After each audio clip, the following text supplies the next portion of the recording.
guys, so this is the brand new Renault Austral. Let's have a walk around this car. So this is the successor to the Renault Kadjar. Yeah, and it's also a very similarly sized car, I think, as you can see. But I have to say, it's a really good looking car, this new Renault. Of course you have signature Renault lights in the front.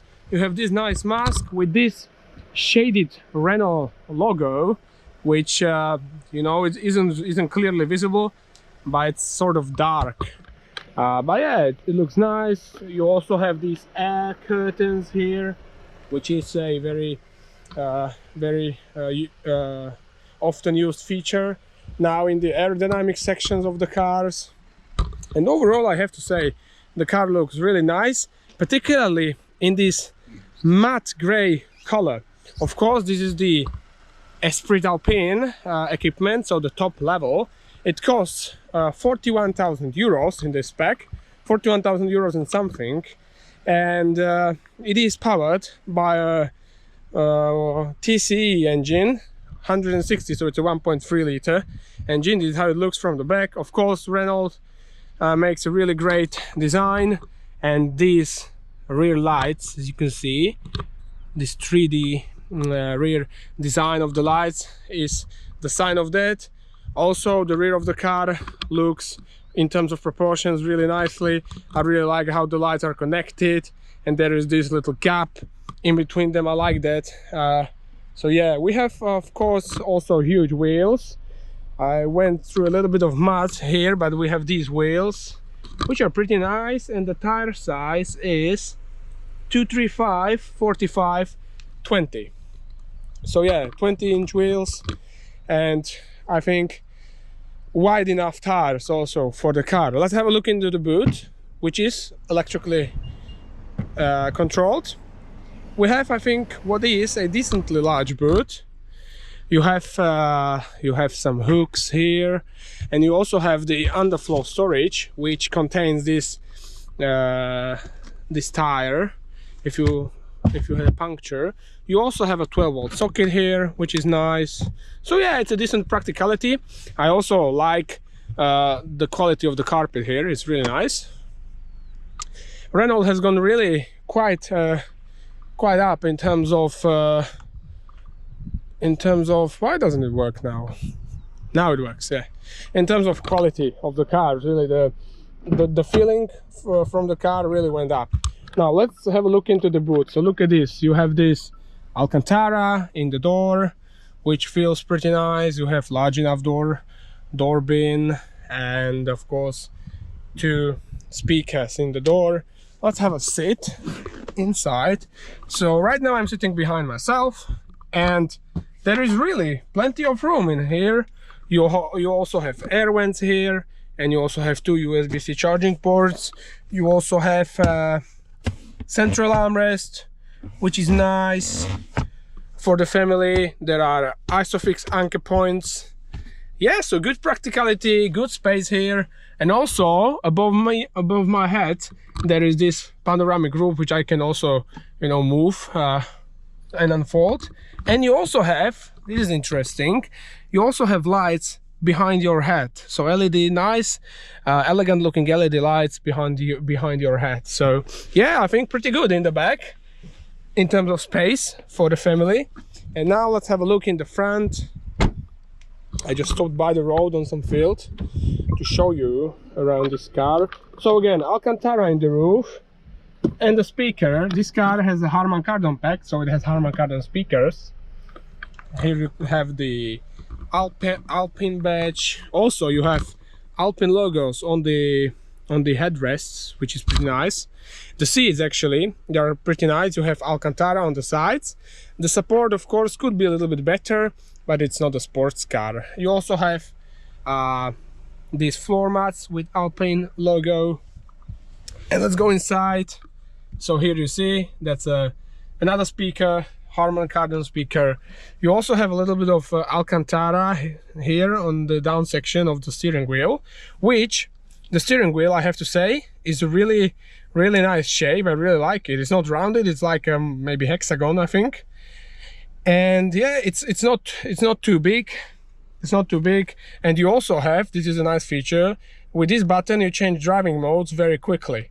So you know, it feels kind of like in some sports car, but it's a nice feature, I have to say. Yeah, but then again, the interior is really nice. The design of it is fantastic, I have to say. You have this really nice, elegant looking screen. This vertical screen is another feature I really like. You can turn it off. You have Google services in it, which is perfect. You have wireless Android Auto and Apple CarPlay, and you still have some of these shortcut buttons for the air conditioning, so you don't have to actually set the air conditioning through the display, which is nice. You also have two USB sockets. You have some cup holders here, and you have this lever which looks like from an airplane. Look at this, looks like from an airplane, and you can move it.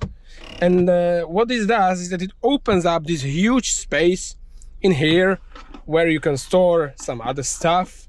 And plus to this, you also have a opening for a central armrest. So yeah, in terms of practicality, this car is really rather nice. You have I think what is a decently big bin in front of passenger. And I also like a way the ventilation is used in the car, so you have like two air vents for the driver and two separate air vents for the passenger. It's a very similar layout, I have to say, to the BMW X1, and it's not the only feature which I would say this car is similar to the BMW X1, or the other way around. The BMW X1 is similar to this car. And also some nice features that you have here is you have engine button, and right next to it you have the start stop function to turn it off or on, which is really handy. So you start the engine, you turn it off immediately. On the left side you have a handbrake here on the left side, which is actually quite surprising, I have to say. It feels like from some older Mercedes they also had the handbrake, but they had a pedal here. But this is an interesting solution. And you can turn the stability system off here, you can open the boot, and you can turn the lane assist very quickly off as well, which is what I need.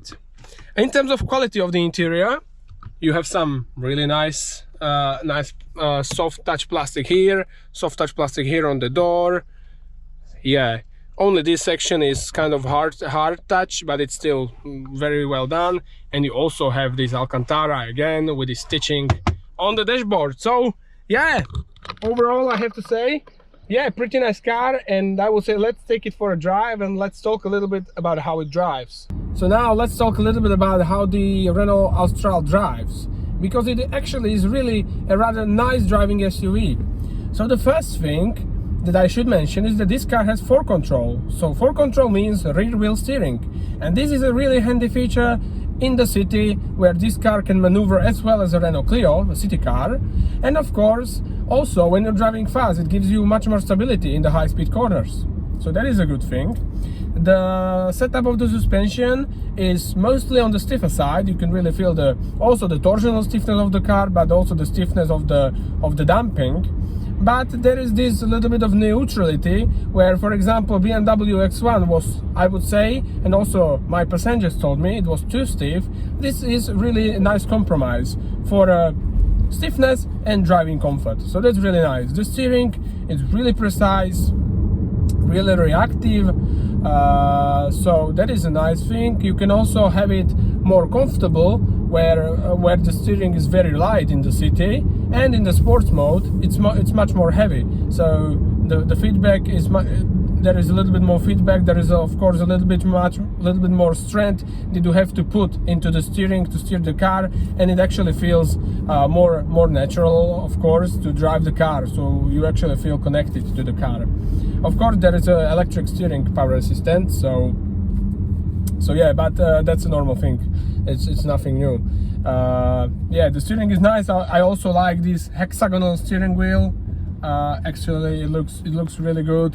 The controls on it are still buttons, which is good, and it looks great. It has Alcantara on the lower side of it, so yeah, I really like it. Now in terms of engine and transmission, we have 1.3 TCE with 160 horsepower and the CVT gearbox. So yeah, I would say 160 horsepower is enough. Of course, to have more horsepower would be even better, and that's what premium cars have. BMW had 218, but even this 160, if I put my foot flat, yeah, it accelerates enough. You can overtake quite safely, even with the car full of family. So it's not a problem. And now the CVT is a little bit of a strange option as a gearbox to have with the most powerful petrol car. Oh my days, this guy. With the most powerful petrol car, because, well, you know, it's not while it is very comfortable to not care about anything in the car, and the engine just revs itself as you need. You know, it's very okay for, let's say, some women who are not at all interested, or even men who are not at all interested in cars and driving, and they just want to travel places. Then the CVT is okay. But other than that, no, I would rather have a normal automatic transmission. I mean, there is still this gimmick feature. They still give you the gear shift pedals here, and it actually shows you the D6, 5, 7, so you can change in between like 7 gears. But it's a gimmick because it is a CVT gearbox, in fact. So yeah, and also there is a lot of this talking about the CVT gearboxes being unreliable. So you better service it even more often than it is said in the service book. So yeah, that's the thing. Yeah, but maybe to sum this car up, it's a really nice package, and for 41,000 euros, which is today a normal price for this car and top spec, I wouldn't say it's too expensive. And as a package, what is giving you great exterior design, fantastic interior design, fantastic feeling in the interior. You also have Harman Kardon speakers, like you have also in the BMW as an optional extra. So that's a great thing. So I would say this car is something like a Mazda. So it's giving you this premium feeling and also very good driving. But it's not costing as much as a BMW. It's not costing you 60,000 euros. So, and that I think is really a great thing to consider. So yeah, I really rather like this new Renault Austral. It's a really good looking car, and that's what I wanted to tell you about it. So I hope to see you guys in the very next video, and until then, take care and ciao.